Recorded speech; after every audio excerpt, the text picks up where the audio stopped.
नमस्कार, आपण पाहताय न्यूज 18 लोकमतवर संध्याकाळच्या बातम्या। आपल्या सगळ्यांचं स्वागत। मी मिलिंद भागवत आणि आता बातम्या पाहूयात सविस्तर। भोंग्याच्या मुद्द्यावर मनसेचे अध्यक्ष राज ठाकरे यांनी त्यांची भूमिका आज पुन्हा एकदा स्पष्ट केली। हा विषय केवळ अजानपुरता मर्यादित नसून अजान लावली तर हनुमान चालीसा वाजवणारच असा इशारा त्यांनी पुन्हा एकदा दिलाय। मुंबईत अनेक मशिदी अनधिकृत असून त्यांच्यावर कारवाई कधी करणार असा प्रश्नही त्यांनी उपस्थित केला। हे आंदोलन केवळ एका दिवसाचं नसून भोंगे उतरवले जाणार नाहीत तोपर्यंत आंदोलन सुरूच राहील असंही राज ठाकरे यांनी ठणकावून सांगितलं।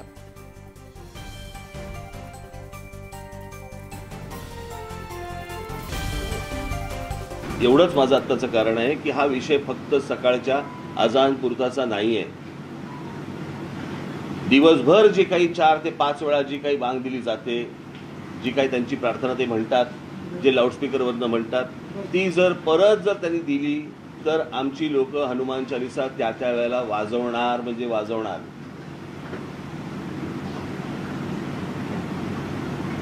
प्रश्न असा आहे की सुप्रीम कोर्टाच्या आदेशाचं पालन जर समजा तुम्हाला करायचं असेल तर सुप्रीम कोर्टाने सांगितलेले डेसिबल्स मी काल माझ्या पत्रामध्ये दिलेले आहेत।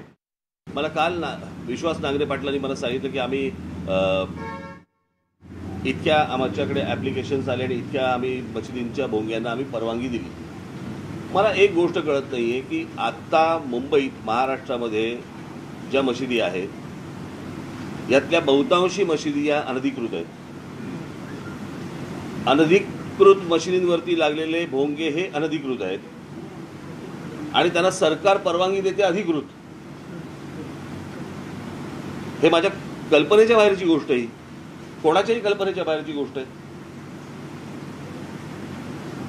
अनधिकृत गोष्टींना तुम्ही अधिकृत परवानगी देताय, कशासाठी, कोणासाठी देताय? काल पण सांगितलंय, परत एकदा सांगतो, हा सामाजिक विषय, हा धार्मिक विषय नाही। याला जर धार्मिक वळण द्यायचा जर त्यांनी प्रयत्न केला तर त्याला आम्ही धार्मिक वळण देऊ। आमची अजिबात इच्छा नाही की कुठे शांतता बिघडावी या महाराष्ट्रातली, देशातली, किंवा कुठे दंगली व्हाव्यात, अजिबात इच्छा नाही, गरज पण नाही। तुमच्या जर लक्षात असेल तर परवा दिवशी माझ्या संभाजीनगरला भाषण चालू असताना ज्या वेळेला तिकडे बांग दिली गेली त्यावेळेला मी हे पोलिसांना सांगितलं, अन्यथा ते जर भडकवायचं असतं तर तिथे काय लेवल प्रकरण झालं असतं मला जरा सांगा। सो आम्ही ही गोष्ट शांततेमध्ये समजून सांगतोय, सरकारने पण ती गोष्ट ऐकावी, समजून घ्यावी। आणि थेट जाऊयात, विनोद राठोड आपले प्रतिनिधी आपल्यासोबत आहेत आणि त्यांच्यासोबत आहेत राष्ट्रवादीचे ज्येष्ठ नेते जितेंद्र आव्हाड। विनोद, नक्की आपल्यासोबत बातचीत करण्यासाठी आहे राष्ट्रवादी काँग्रेस पक्षाचे वरिष्ठ नेते आणि मंत्री राज्याचे जितेंद्र आव्हाडजी। आज ज्याप्रमाणे कोर्टाचा निकाल आलाय की 2 आठवड्यामध्ये एकंदरीत निवडणुकीच्या तारीखा जाहीर करा, सर्वोच्च न्यायालयाचा निकाल आहे, कसं बघता याच्याकडे? कारण तशी तयारी महाराष्ट्र सरकारची आहे का? असं आमचं मत तर आम्ही सर्वोच्च न्यायालयात मांडलं असेल असं मला वाटतं, कारण का मी दैनंदिन काही त्या कोर्टाचा पाठपुरावा करत नाही। त्या आता सर्वोच्च न्यायालयाने काय म्हटलंय हे लेखी स्वरूपात अजून प्राप्त झाले नाही। एकदा प्राप्त झाल्यावरती त्याचा अभ्यास करावा लागेल। पण ओबीसी आरक्षण हे माझ्या दृष्टीने महाराष्ट्रासाठी फार महत्त्वाची गोष्ट आहे, महाराष्ट्र नाही देशासाठी फार महत्त्वाची गोष्ट आहे। 54% देशामध्ये 54% ज्यांचं पॉप्युलेशन आहे, लोकसंख्या आहे, अशांकडनं त्यांचा अधिकार हिसकावून घेणं ह्याची पडसाद ह्याच्या पुढे काही पटींनी जाणवतील। तुम्ही लंगड्याला पळवायला शिकवता, त्याला पळवण्यासाठी तुम्हाला त्याला प्रोटीन्स, विटॅमिन्सची इंजेक्शन्स द्यावी लागतात। समतेची लढाई ही असमतेने करता येत नाही। एक प्रश्न असा आहे की सर, राज्य सरकारने ज्या काही प्रभाग रचनेच्या तयारी केली आहेत आणि दुसरी गोष्ट सर्वोच्च न्यायालयाकडे याबाबत भूमिका मांडली आहे, प्रभाग रचना आणि इम्पेरियल डेटा ह्या 2 गोष्टी फार महत्त्वाच्या आहेत। याबाबत काही तयारी आपली झाली आहेत का किंवा याबाबत चर्चा झाली? असं की सर्वोच्च न्यायालयाने काय भूमिका घेतली हे मला माहीत नाही। आणि ते माहीत नसल्यामुळे मी काय त्याच्यावर बोलणं उचित ठरणार. राज ठाकरेंनी आज भोंग्याबाबत बोलले आणि त्यांनी म्हटलंय की ज्या ठिकाणी मोठ्या प्रमाणात नमाज पढत असेल, जो भोंगे लावत असेल, त्या ठिकाणी आम्ही मोठ्या प्रमाणात हनुमान चालीसा पठण केलं जाईल. मला वाटतं मोठ्या प्रमाणात भोंगे हे आता कोणीही लावत नाही आणि ते काही कोणी सांगितल्यावरनं लावत नाही असं नाही. सर्वोच्च न्यायालयाचा निकाल आल्यानंतर हळूहळू हे बंद करण्यात आलं. म्हणजे जोरात भोंगे लावणं हे बंद करण्यात आलं. आज राज ठाकरे असंही बोलले की देवळावरच्या सगळ्या देवळांवरचे भोंगे काढून टाका. चांगलं प्रबोधन करतात ते समाजाचं. या समाजामध्ये 20% मुसलमान आहेत आणि 80% हिंदू आहेत. आपल्याकडे दररोज काकड आरती होते, आपल्याकडे दररोज शेजारती होते, आपल्याकडे गावोगावी बैठका होतात, त्या वेगवेगळ्या समाजाच्या वेगवेगळ्या संतांच्या असतात. सह्याद्रीच्या खोऱ्यात किंवा मराठवाड्यामध्ये कुठेतरी दूर पसरलेल्या गावांमध्ये लोक एकत्र येऊन हे सगळं करत असतात. आणि ते आता ह्याचा महिना येईल, काय तो चातुर्मास, श्रावण मास, चातुर्मास, तेव्हा लोक देवधर्माचा कार्यक्रम करत असतात. आणि हे आज चालू नाही, तो वर्षानुवर्ष चालू आहेत. आता राज ठाकरे त्यालाही विरोध करायला लागले, हे मला फार आश्चर्य वाटतं. आणखी एक या ठिकाणी पाहायला मिळतं की जागरण आणि गोंधळ रात्रभर चालतात, देवाची स्तुती करतात आणि त्या माध्यमातून सर्व समाज त्या ठिकाणी एकत्र होतो, गावातले लोक खास करून. आता ह्या माध्यमातून असं दिसतं की जागरण आणि गोंधळ सुद्धा बंद होईल. नाही, असे बंद म्हणजे आता स्वतः राज ठाकरे म्हणालेत म्हणून मी सांगतो की आपल्या परंपरा ह्या 365 दिवस असतात. म्हणजे ज्ञानेश्वर माऊलींची एखादी सप्ताह असेल तर तो 8 दिवस 10 दिवस वगैरे चालतो. आणि आपला समाज हा कालानुरूप उत्सव साजरा करणारा समाज आहे. म्हणजे आपल्याकडे नवरात्री 2 10-10 दिवस, दिवाळी 1 4-5 दिवस, कालचा गेलेला अक्षयतृतीया, हे सगळे सण जोरात साजरे करत असतानाच 365 दिवस आपल्या देवळांमध्ये शेजारती होते, काकड होते.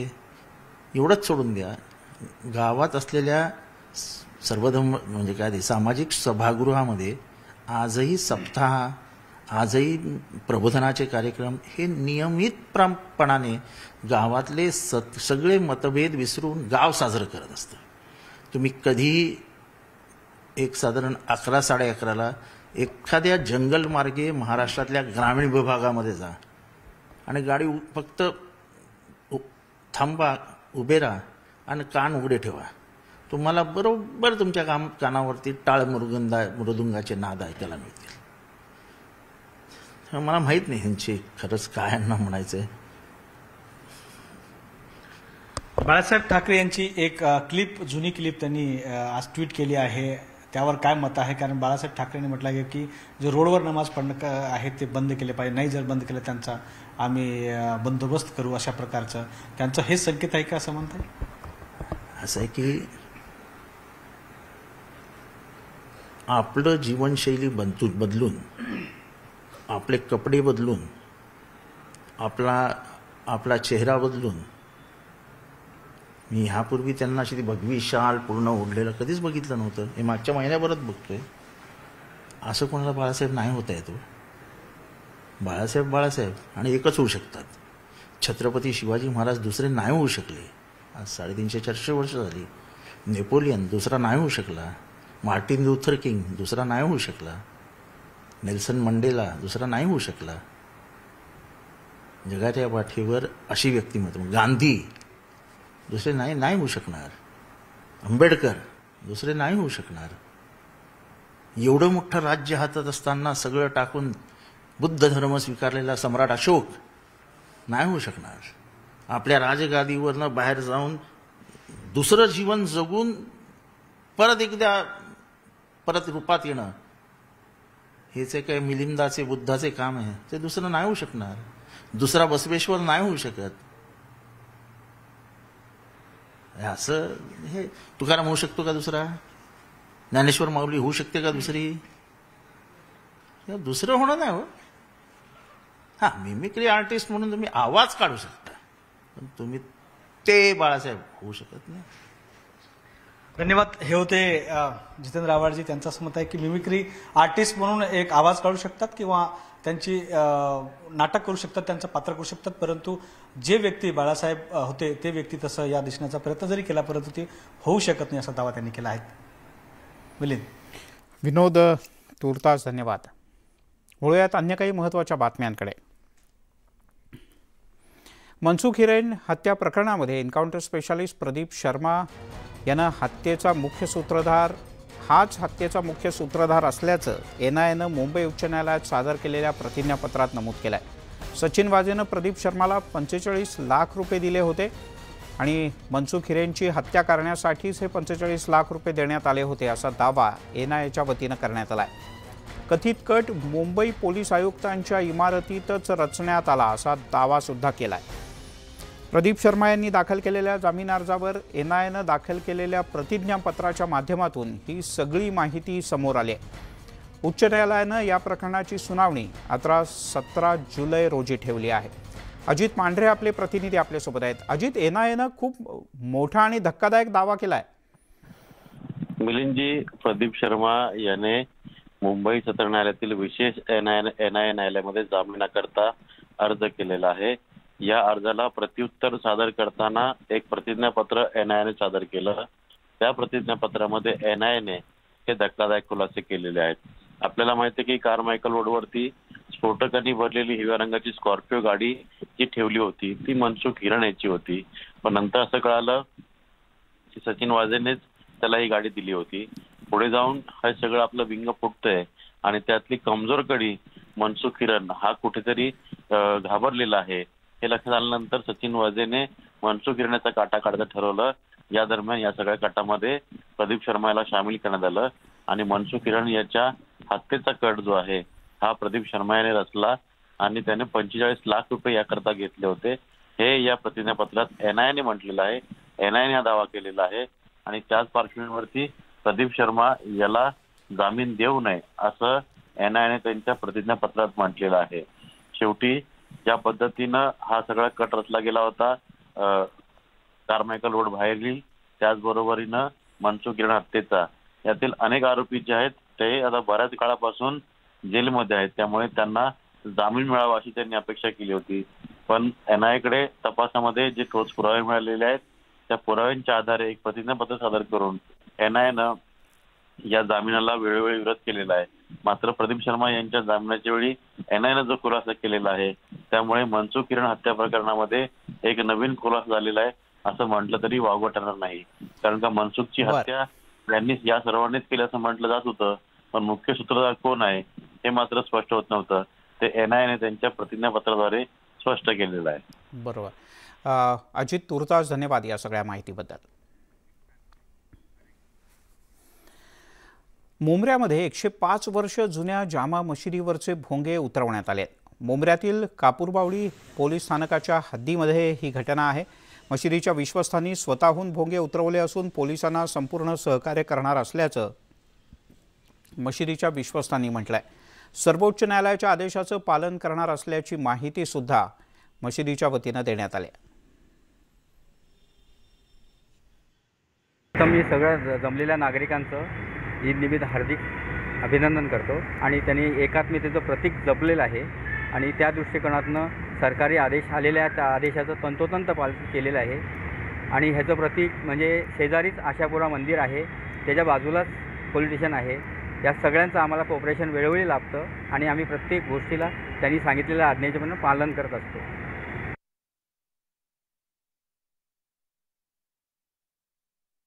आम्हाला आमचे कापरवाडी पोलीस स्टेशन इकडचे ACP सोनवणे साहेब आणि आमचे इकडचे सिनियर पोलीस इन्स्पेक्टर सोनवणे साहेब यांनी आम्हाला बोलून सांगितलं का असा आदेश आला आहे आणि तुम्ही त्याला कॉपरेट करणार का? आम्ही सांगितलं हो साहेब, आम्ही कॉपरेट करणार, आम्ही नेहमी करत आलो आहे. आणि त्यांच्या आदेशानुसार आम्ही ते काल भोंगे आमची ईदची नमाज झाली आणि दुपारी 4 वाजता आम्ही ते भोंगे काढले आणि आम्हाला कोणाचा दबाव नाही. तिकडे मशिदीवरील अनधिकृत भोंगे काढण्याबद्दल राज ठाकरे यांनी आक्रमक भूमिका कायम ठेवली.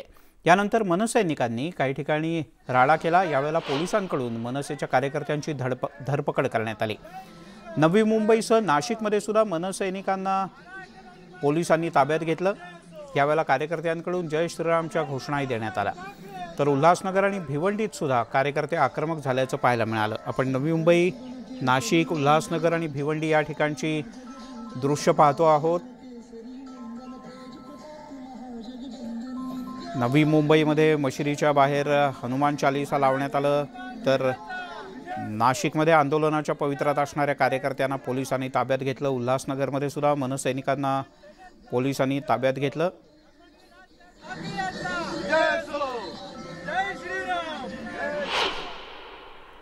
तिकडे मनसेचे नेते संदीप देशपांडे यांच्या अडचणी वाढण्याची शक्यता आहे. सरकारी कामात अडथळा आणल्याप्रकरणी संदीप देशपांडे यांच्या विरोधात गुन्हा दाखल होऊ शकतो. संदीप देशपांडे आणि संतोष धुरी आज राज ठाकरे यांना भेटण्यासाठी त्यांच्या शिवतीर्थ या निवासस्थानी गेले होते. मात्र माध्यमांना प्रतिक्रिया देत थांबल्यानं तिथे गर्दी झाली असता पोलिसांनी देशपांडे यांना ताब्यात घेण्याचा प्रयत्न केला. मात्र पोलिसांना चकवा देत देशपांडे आपल्या गाडीतून निघून जात असताना तिथे उपस्थित असलेल्या महिला पोलीस कर्मचाऱ्यांना त्यांच्या गाडीचा धक्का लागला आणि त्या खालती पडल्या. देशपांडे यांनी तिथून काढता पाय घेतला. मात्र गाडीच्या धक्क्यामुळे महिला पोलिसाला काहीशी दुखापत झाली.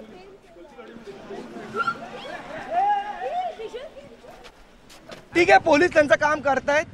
जिथे जिथे आंदोलन होईल तिथे तिथे कार्यकर्त्यांची धरपकड करणे पोलिसांचं काम आहे. ते त्यांचं काम करतील, आम्ही आमचं काम करू. पण पुण्यात पण आता हनुमान चालीसा सुरू होती आणि हनुमान चालीसा सुरू असताना कार्यकर्त्यांना मला असं वाटतं हनुमान चालीसा म्हणणं हा काही गुन्हा नाहीये. आणि हे जर सरकार हनुमान चालीसा म्हटलं म्हणून जर अटक करणार असतील तर मला असं वाटतं मग या सरकारचं आम्हाला जे खरं रूप आहे ते लोकांसमोर आणावं लागेल. तिकडे मनसेचे अध्यक्ष राज ठाकरे यांनी जखमी पोलीस महिलेची पोलिसांच्याकडे विचारपूस केली. सध्या जखमी पोलीस महिला ही रुग्णालयात दाखल आहे. रुग्णालयातून बाहेर पडल्यानंतर राज ठाकरे या महिला पोलीस कर्मचाऱ्याची भेट घेण्याची शक्यता आहे. ही आहे या क्षणाची सगळ्यात मोठी आणि महत्त्वाची बातमी. राज ठाकरे यांना भेटून संदीप देशपांडे आणि राजेश धुरी हे बाहेर पडले होते आणि पोलीस त्यांना पकडण्याचा प्रयत्न करत होते. या सगळ्यात जी झटापट झाली, संदीप देशपांडे गाडीत बसून निघून गेले. यावेळेला एका महिला पोलीस कर्मचाऱ्याला धक्का लागला आणि ती खालती पडली. राज ठाकरे या महिला पोलीस कर्मचाऱ्याची भेट घेणार आहे.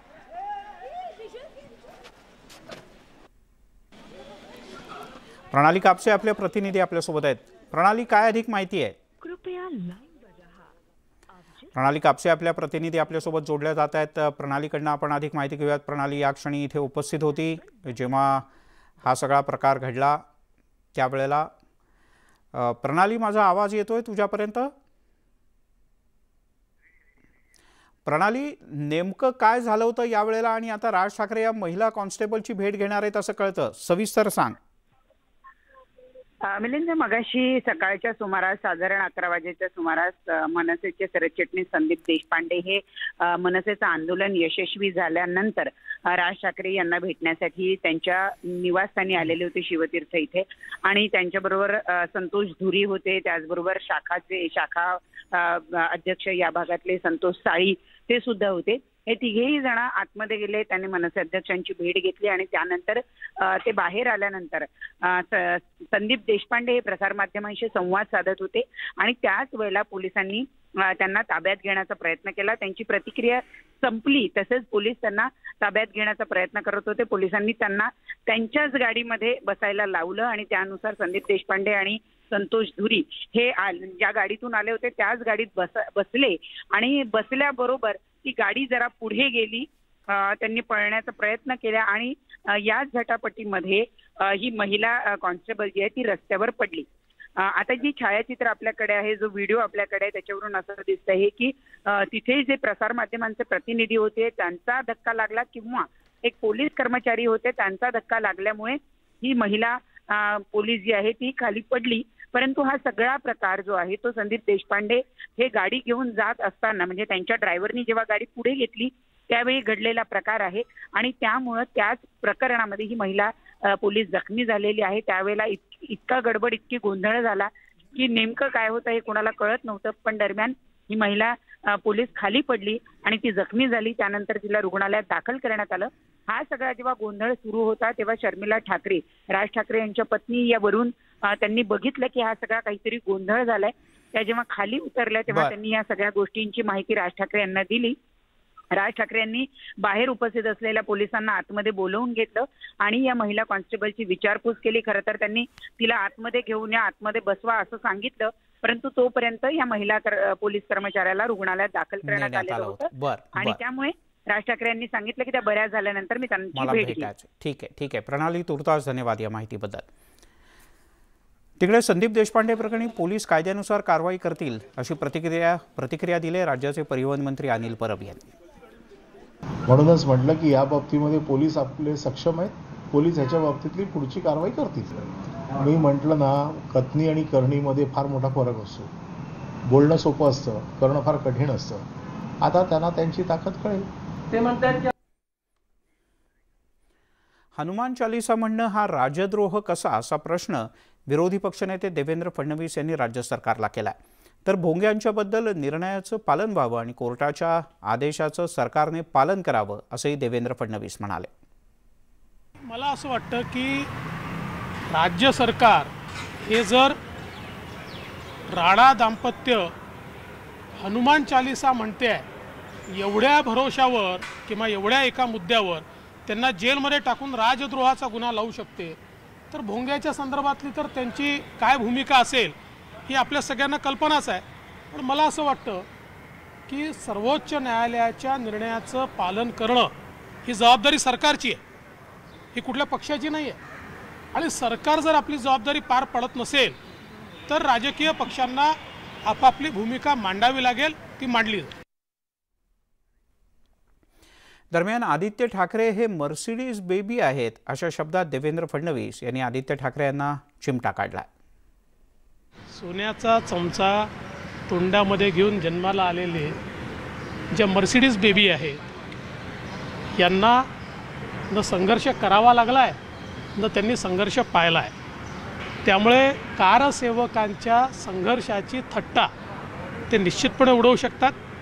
पण आमच्यासारखे हजारो नाही लाखो कारसेवक किती थट्टा उडवली तरी आम्हाला गर्व आहे की ज्यावेळी बाबरी ढाचा पाडला गेला त्यावेळी आम्ही तिथे होतो. मी स्वतः तिथे होतो, त्यावेळेस मी नगरसेवक होतो. आणि मला असं वाटतं की ते जे 1857 म्हणाले मी हिंदू आहे, त्यामुळे मागील जन्मातही विश्वास आहे आणि पुनर्जन्मातही विश्वास आहे.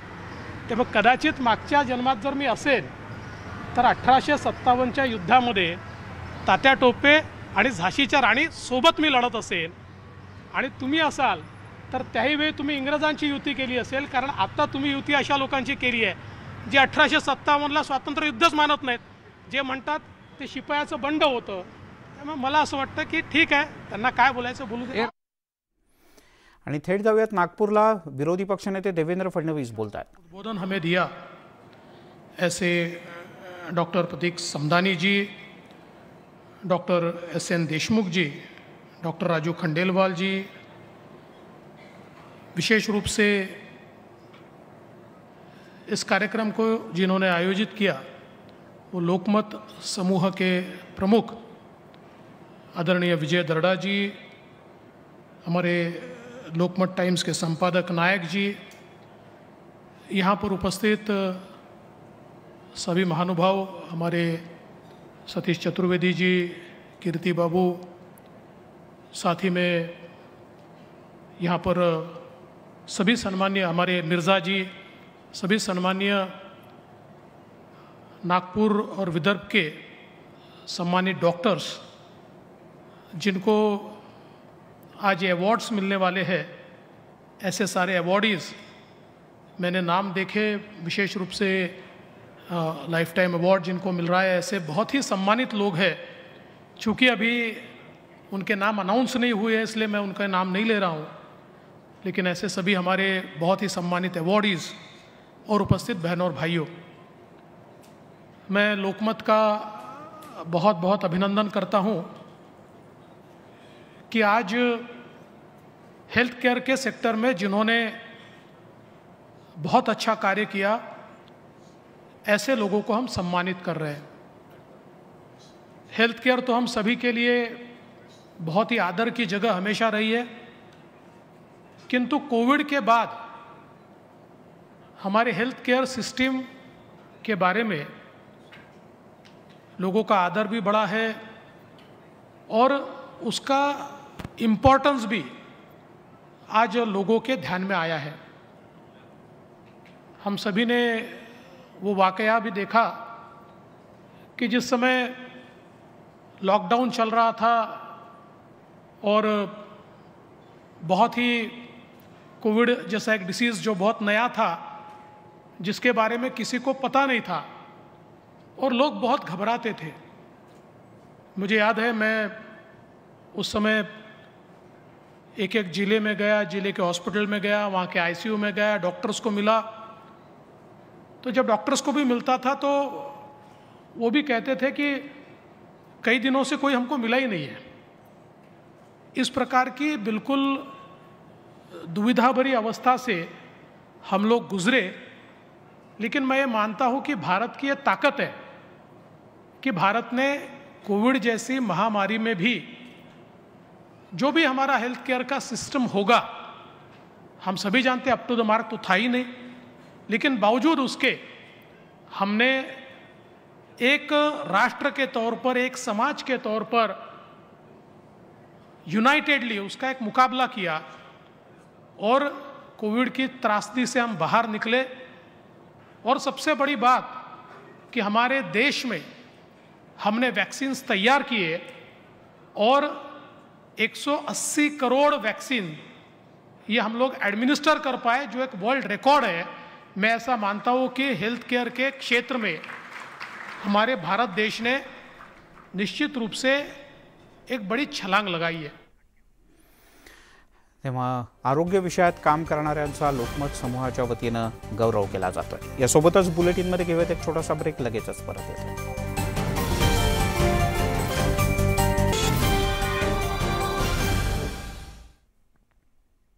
आपण पाहताय संध्याकाळच्या बातम्या आणि एक मोठी बातमी नाशिकमधून हाती येते। 15 दिवस नाशिक जिल्ह्यात पाय ठेवणार नाही अशा अटीवरती मनसेच्या 35 पैकी 20 कार्यकर्त्यांना जामीन मंजूर करण्यात आलाय।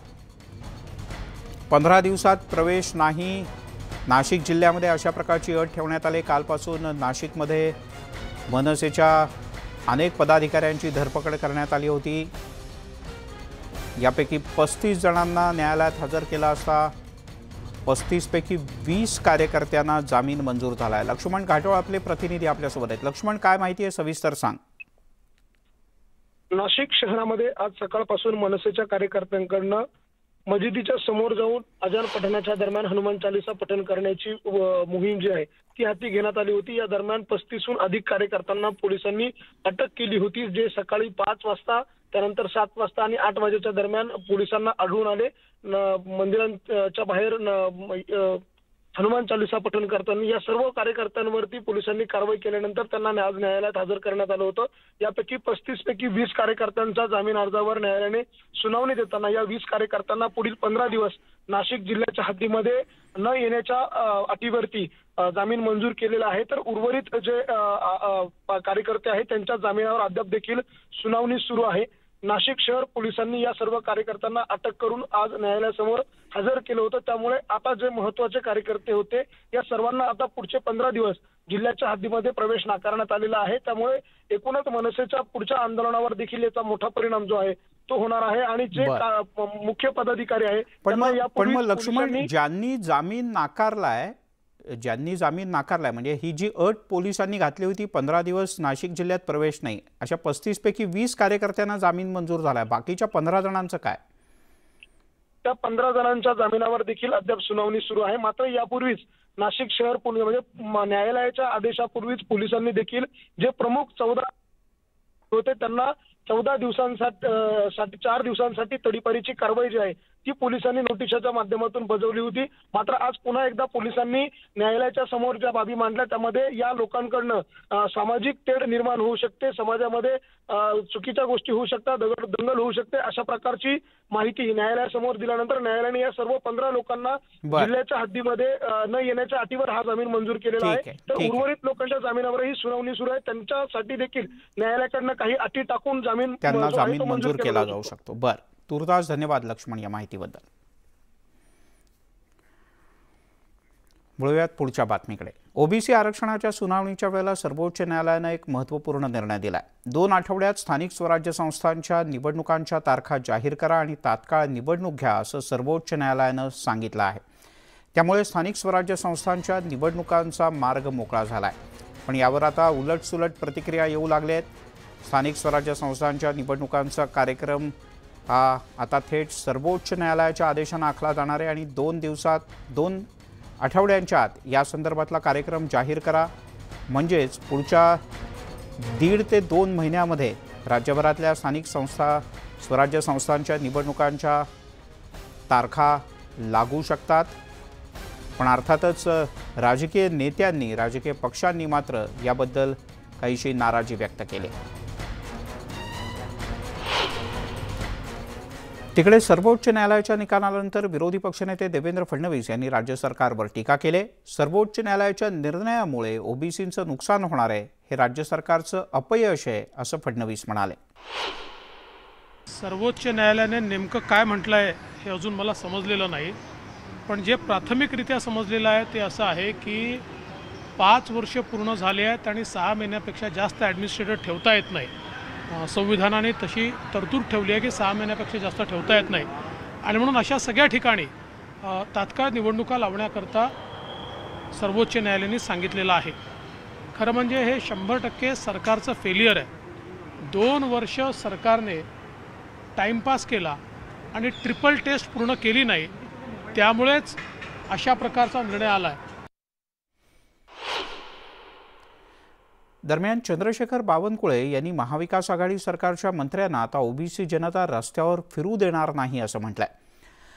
ओबीसी आरक्षणाशिवाय निवडणुका घेणार नाही अशी घोषणा विधिमंडळात सरकारनं केली होती. मग सरकारनं कोर्टात योग्य बाजू का मांडली नाही असा प्रश्न त्यांनी उपस्थित केला. 13/12/2019 पासून 2.5 वर्ष टाइमपास केल्यावरही राज्य सरकार ओबीसीच्या आरक्षणाची ट्रिपल टेस्ट करत नाही, त्याकरता संसाधनं पुरवत नाही, त्याकरता मानव संसाधन देत नाही आणि म्हणून सुप्रीम कोर्टाने ताशेरे ओढले. आज महाराष्ट्र सरकारचे वकील महाराष्ट्र सरकारची बाजू मांडू शकले नाही, ते हतबल होते आणि म्हणून सुप्रीम कोर्टाने शेवटी निवडणुका लावल्या आणि प्रचंड मोठा अन्याय आज ओबीसी समाजावर झाला. महाविकास आघाडी सरकारच्या मंत्र्यांना आता जनता गावात फिरू देणार नाही, ओबीसी जनता गावात फिरू देणार नाही. तिकडे ओबीसी आरक्षणाच्या संदर्भात राज्य सरकार न्यायालयामध्ये बाजू मांडण्यात अपयशी ठरल्याची टीका भाजपच्या नेत्या पंकजा मुंडे यांनी केली. राज्य सरकारच्या नाकर्तेपणामुळे आजची परिस्थिती उद्भवल्याचंही त्या म्हणाल्या. ओबीसी आरक्षणाला धक्का नव्हे तर धोका देण्याचा हा प्रयत्न असल्याचा आरोपही पंकजा मुंडे यांनी केला. पूर्वीच एक असं भाष्य केलं होतं की ओबीसी आरक्षणाला धक्का नसून धोका आहे आणि ते मला वाटतं आता सत्यामध्ये उतरताना दिसत आहे. सुप्रीम कोर्टामध्ये आपण सिरियसली ओबीसीच्या आरक्षणाची बाजू मांडण्यामध्ये अपयशी ठरलो असं माझं स्पष्ट मत आहे. सुप्रीम कोर्टाने सांगितलेलं आहे निवडणुका जाहीर करा, पण तरीही राज्य सरकारने आता काय भूमिका घेणार आहेत, या निवडणुका जाहीर करण्यासाठी राज्य सरकारच्या अखत्यारीत असणारा निर्णय राज्य सरकार घेणार आहे का? राज्य सरकार मंत्रिमंडळामध्ये एक विशेष निर्णय घेऊन की आम्ही ओबीसी आरक्षणासहितच हा निर्णय घेणार आहे का, याच्याकडे आता माझं लक्ष लागलं. 2.5 वर्ष मला वाटतं जवळपास झाले या सरकारला. डाटा नाही झाला. आधी तर सरकारने एक लोकांना मार्गदर्शन चुकीचं केलं की हा पहिल्या सरकारनेच केला नाही, पहिल्या सरकारनेच केलं नाही. तुम्हाला वेळ मिळून सुद्धा तुम्ही हा डाटा दिला नाही. आता निर्णय घेऊन सुद्धा सुप्रीम कोर्टाने सांगितले की निवडणुका लावा. त्या ओबीसी आरक्षणाशिवाय लावा किंवा सह लावा असं काही सांगितलंय का? जेवढं माझ्यापर्यंत आता ऑर्डर आलेली नाही. त्यामुळे आता राज्य सरकारच्या भूमिकेकडे आमचं लक्ष आहे. यासोबतच बुलेटिनमध्ये घेऊयात एक छोटासा ब्रेक. सर्व प्रकारच्या ताज्या अपडेट्ससाठी news18lokmat.com या आमच्या वेबसाईटला लॉग ऑन करा. फेसबुक, ट्विटरवर आम्हाला फॉलो करा. आमच्या यूट्यूब चॅनलला सबस्क्राईब करा.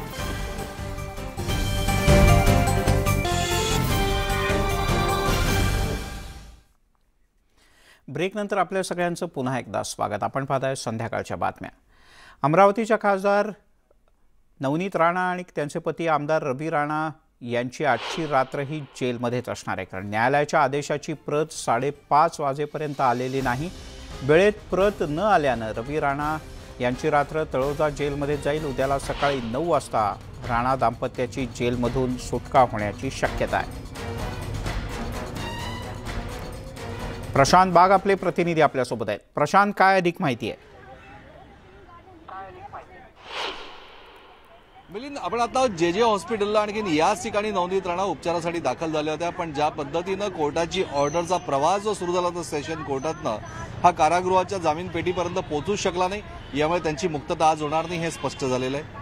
पण भायखळा कारागृहात त्यांना पुन्हा नेण्यात येणार का या प्रश्नाचं जे उत्तर मिळत नव्हतं. आत्ताच पोलिसांच्या 2 गाड्या या जे हॉस्पिटलच्या कॅम्पसमधून रवाना झालेल्या आहेत आणि अशी माहिती समजते की त्याच गाडींमधनं नवनीत राणा यांना भायखळा कारागृहामध्ये दुसऱ्या गेटने नेण्यात आलेलं आहे. नेमकं काय तथ्य आहे हे आता अजून समजलं जरी नसलं तरी जी माहिती आपल्याला समजते त्यानुसार पोलिसांचा बंदोबस्त या ठिकाणी होता. कारागृहाच्या इतर गेटवर सुद्धा पोलिसांचा बंदोबस्त होता. त्या ठिकाणी कोणाला जाऊ द्यायला परवानगी नव्हती आणि तिथूनच 2 गाड्या ज्या आहेत पोलिसांच्या त्या रवाना झालेल्या आहेत आणि याच गाडीमध्ये नवनीत राणा होत्या अशा प्रकारची माहिती समोर येते. जर ती माहिती सत्य असेल तर नवनीत राणा यांना आजची रात्र भायखळा कारागृहात काढावी लागणार आहे. कारण सेशन कोर्टानं दुपारी 3 वाजता ऑर्डर निघाली होती. राजकीय कैदी असल्यामुळे, आमदार खासदार असल्यामुळे बोरिवलीच्या कोर्टानं स्पेशल सेलमधनं त्या ऑर्डरला सप्रमाणित केलं होतं आणि यानंतरच ती ऑर्डर तळोजा जेल आणि भायखळा जेल या ठिकाणी जाते. पण ती 5:30 या वेळेत न पोहोचल्यानं या दोघंही दाम्पत्याचा मुक्काम आजची रात्र पुन्हा एकदा कारागृहात राहणार आहे हे निश्चित झालंय. मिलिंद, बर, म्हणजे जामिनाची ऑर्डर मिळू न शकल्यामुळे, तुरुंग प्रशासनाला प्राप्त न झाल्यामुळे त्यांना आज जेलमध्ये राहावं लागेल. पण उद्याची प्रोसिजर नेमकी काय असेल? प्रोसिजर तर ती आजच पूर्ण होईल. फक्त 5:30च्या आत ते आदेश पत्र जामीन पेटीत पोहोचणं आवश्यक होतं. आता ते पत्र साधारणतः 7-7:30 पर्यंत पोहोचेल अशी आपल्याला माहिती समजते. अर्थातच कारागृह नियमानुसार उद्या सकाळी पुन्हा एकदा पेटी उघडली जाईल आणि याच्यामध्ये दोघांचंही पत्र असल्यामुळे सकाळी त्यांची जामीन जो आदेश आहे त्यानंतरची प्रोसेस पूर्ण केली जाईल आणि सकाळी 8:30 ते 9च्या दरम्यान त्या दोघंही राणा दाम्पत्याची मुक्तता म्हणजे रवी राणा, आमदार रवी राणा तळोजा कारागृहातनं तर नवनीत राणा यांची भायखळा कारागृहातनं मुक्तता होणार हे स्पष्ट झालंय. मिलिंद, बर, त्यामुळे आजही तळोजा तुरुंग प्रशासनाला जामिनाबद्दलची ऑर्डर न मिळाल्यामुळे, पत्र न मिळाल्यामुळे आजची रात्र सुद्धा आमदार रवी राणा आणि नवनीत राणा यांना आजची रात्र तुरुंगातच काढावी लागणार आहे हे आता स्पष्ट झालंय. ह्याच पेटीमध्ये ती ऑर्डर टाकली जाते. विनय म्हात्रे आपल्यासोबत आहेत, आपले प्रतिनिधी. विनय, काय सांगशील अधिक? आपण पाहिलं की आज सकाळी 11-11:30च्या आसपास जो निकाल दिला होता कोर्टाने आणि त्यानंतर रवी राणा असतील, नवनीत राणा असतील, या दोघांना देखील जामीन मंजूर झाला होता. जामीन मंजूर झाला, मात्र न्यायालयीन बाब जी असेल, जी कागदपत्र जे तयार करणं असेल किंवा जो आदेश तयार करणं असेल, ही सगळी प्रक्रिया दिवसभर चालली गेली. परंतु 5:30 वाजेपर्यंत म्हणजे जी पेटी असते तळोजा जेलच्या बाहेर, त्या पेटीमध्ये जो आदेश आहे न्यायालयाचा, तो आदेश त्यामध्ये टाकायचा असतो. त्याच्याकरता ती पेटी दिवसातून फक्त 5 वेळा उघडली जाते. एक तर सकाळी 7:30 वाजता, 11 वाजता, त्यानंतर 3:30, 4:30 आणि 5:30 वाजता. 5:30 वाजेपर्यंत शेवटची पेटी उघडण्यापर्यंत जो आदेश जर त्या पेटीमध्ये टाकला गेला तर मग रात्री 1-2 तासाच्या अंतराने म्हणजे 7:30-8 पर्यंत संबंधित जो कोणी कैदी असेल किंवा मग समजा नवनीत आपला रवी राणा यांचं जर पत्र पडलं असतं 5:30 वाजेपर्यंत, तर त्यांची 8 वाजेपर्यंत सुटका होऊ शकली असती. मात्र 5:30 वाजेपर्यंत त्यांचं कोणतंही पत्र, त्यांचा कोणताही आदेश या पेटीमध्ये पडलं नाही आणि म्हणूनच 5:30 ची वेळ टळल्या गेल्यानंतर रवी राणा मात्र आजची रात्र त्यांना जेलमध्येच काढावं लागणार आहे. रात्रभरामध्ये पत्र पडल्यानंतर सकाळी 7:30 वाजता पेटी उघडेल आणि त्यानंतर 2 तासांनी त्यांची जेलमधून सुटका होईल. मिलिंद. बर, विनय तुर्तास धन्यवाद या माहितीबद्दल. त्यामुळे ही एक्सक्लुझिव्ह दृश्य पाहतो आहोत. ही शेवटची पेटी उघडली गेली आज दिवसभरातली, पण त्यामध्ये राणा पती पत्नींच्या ऑर्डरची कॉपी नव्हती आणि त्यामुळे अन्य कॉपी घेऊन, अन्य दाखल झालेली पत्र घेऊन हा पोलीस कर्मचारी रवाना झाला. आता 5:30 नंतर कधीही जरी ऑर्डर पडली या पेटीमध्ये तरी उद्याला सकाळी 7:30 वाजता पेटी उघडली जाईल. ऑर्डर जर का त्यावेळेला मिळाली तर त्यानंतर 2 तासांनी राणा दाम्पत्याची सुटका होईल.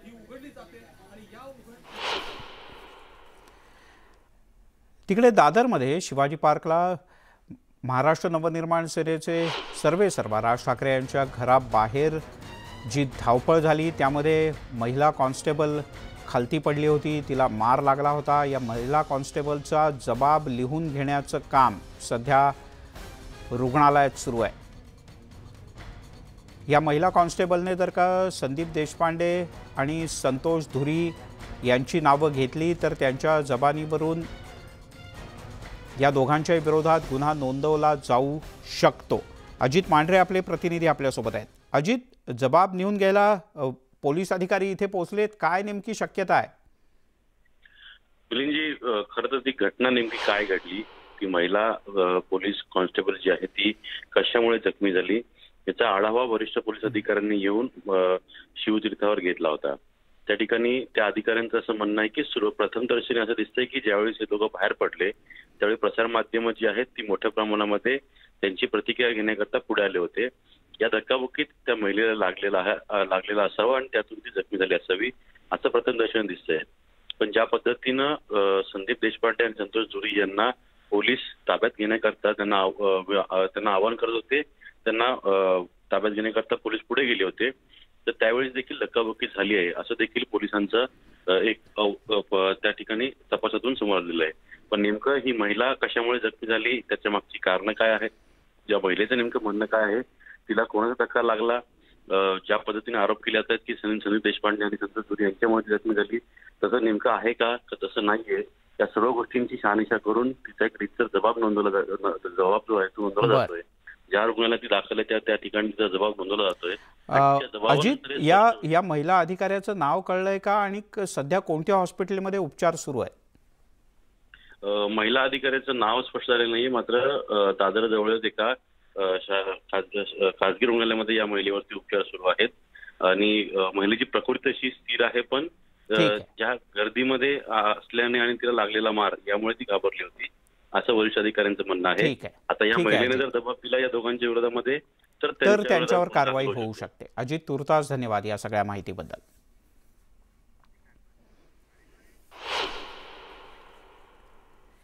यासोबतच संध्याकाळच्या बातम्यांमध्ये घेऊयात एक छोटासा ब्रेक, पण एक महत्त्वाची आठवण जाता जाता 6 वाजता आमचा खास कार्यक्रम संवाद यात्रा थेट यवतमाळ.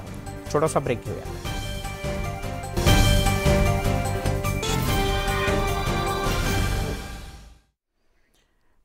आपण पाहताय न्यूज 18 लोकमत आणि थोड्याच वेळात आमचा खास कार्यक्रम असणार आहे संवाद यात्रा थेट यवतमाळहून आणि माझ्यासोबत आहे माझा सहकारी विशाल परदेशी. विशाल, मिलिंद, ना कुठे अडणार थेट प्रश्नाला भिडणार असं म्हणत आपली संवाद यात्रा जी आहे ती थेट पोहोचलेली आता क्षणाला यवतमाळमध्ये. यवतमाळमधल्या महात्मा फुले चौकामध्ये आज आपण यवतमाळकरांकडनं जाणून घेणार आहोत की सध्याच्या सगळ्या घडामोडी ज्या वृत्तवाहिन्यांवरती ते बघतायत, मग हनुमान चालीसा असेल, भोंगा असेल, या पलीकडे जाऊन त्यांच्या रोजच्या जगण्यातले महत्वाचे प्रश्न कोणते आहेत ते का अजून सुटू शकलेले नाही. आणि हा सगळा माहोल तत्पूर्वी मी आपल्याला दाखवतोय. थोड्याच वेळात या शोला आपण सुरुवात करतोय 5:55 पण वेगवेगळ्या पक्षाचे नेते जे आहेत ते जनतेच्या प्रश्नांची उत्तर देण्यासाठी इथे जमतायत आणि या काही क्षणांमध्ये चौकामध्ये आता यवतमाळकरांची इथे गर्दी जी आहे ती आपल्याला बघायला मिळेल. आणि मिलिंद, आपण जाणून घेऊयात जनसामान्यांचं हे हक्काचं व्यासपीठ संवाद यात्रेच्या माध्यमातून लोकांचे प्रश्न काय आणि यांची उत्तरं काय. मिलिंद.